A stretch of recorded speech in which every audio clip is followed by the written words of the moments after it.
No Hesi Cops and Robbers servers can be an absolute blast to play. Unfortunately, the cop cars are just way too overpowered. So what's a guy to do? Well, fortunately, you found this video and I've got 5 tips to help you evade pursuit in No Hesi Cops and Robbers.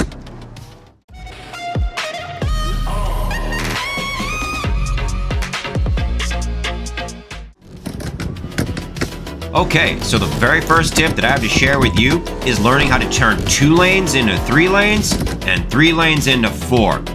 As you can see in these following examples, I'm going to be going along in a very tight, difficult 2-lane area by the Rainbow Bridge, and I'm going to brake as soon as it turns into a merging lane over on the left. The quicker we do this and the quicker we brake and get used to this, the faster we're going to be in control and have the cops in front of us. Learning this skill in tandem with using the emergency lane to be your 4th lane on a 3-lane highway is going to save you a lot of trouble and frustration, especially when you're trying to get out of pits. If you're one of the people like me who struggled early on with cops constantly pitting me in the first minute, this tip is invaluable. This is also usually the ideal time to counter pit them, but we're going to cover that a little bit later on. So yeah, if you find yourself getting pitted early, make sure to utilize this 4th lane over here on the left so you can get them off your tail. Okay, so now that we learned how valuable braking is, we can move on to the next tip, counter pitting. In this example right here, I've got 2 cops absolutely having me sandwiched, and the best thing I could do in that situation was let one of them get ahead and then pit them. Now you're gonna notice every time I pit them, I'm gonna aim the center of my car for the side of their trunk. Because if there's anything we learned from Need for Speed games is that all the weight is on the engine side and next to no weight is on the trunk side.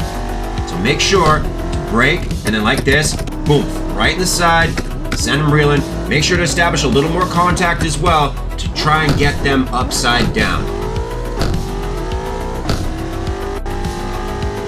One of the best tips I can share with you in regards to counter pitting is to find quality areas to counter pit. Finding little bits of area with difficult traffic to navigate, or more importantly, like this example, waiting for a turn, going to the outside of the turn while they take the inside, and then meeting them. Also, by utilizing the center of your car and hitting the corner of theirs will give you a better chance of not crashing. One of the skills you're going to have to learn is how to counter steer when you're counter pitting.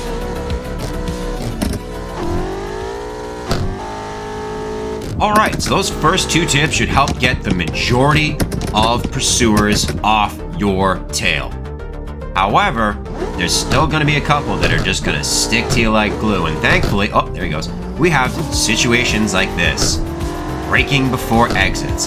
Folks, pick an exit, go full send towards it, pick your landmarks on the sides so you know where to brake ahead of time so that you come to a full stop, and let them go flying right past you. Whatever side they go the opposite. It's honestly that simple. Seriously, just pick your landmarks, know when to brake, use a little bit of traffic like this, and then there you go.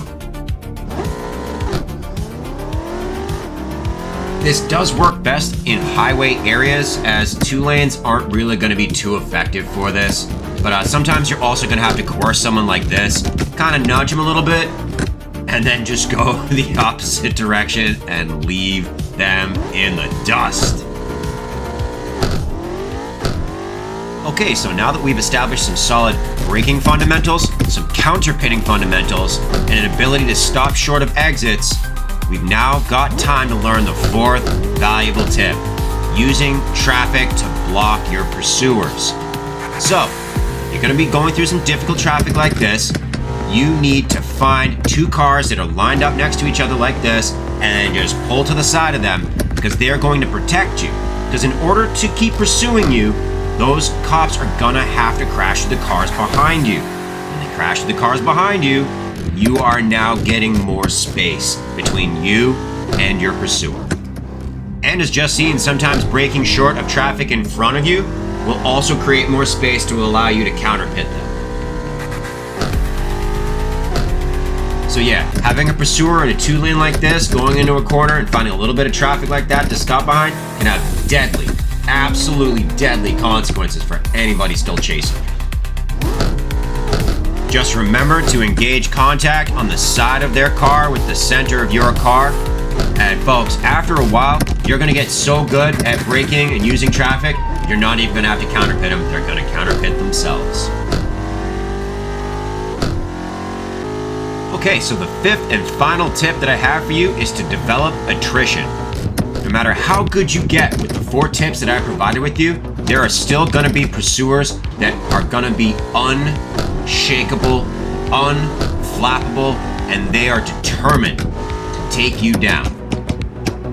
Even if you can get them to take the wrong exit, they're gonna turn around and they're still gonna pursue. So you need to learn to get ahead fast and take an exit that they're not anticipating. As you can see in this example, they outmaneuver me when I'm trying to counterpit them, and man oh man, they are making my life difficult. The best thing you can do is utilize your map, look ahead, make sure that none of the other cops that are working with them are using teleport spots to try and get you ahead of time and corner you, because they do coordinate and work together, and if you're out there long enough, they're going to do everything in their power to take you down. Little side tip here for you. If you get Sister HD, red line pressure, or 3 on you, just pull over and give up now.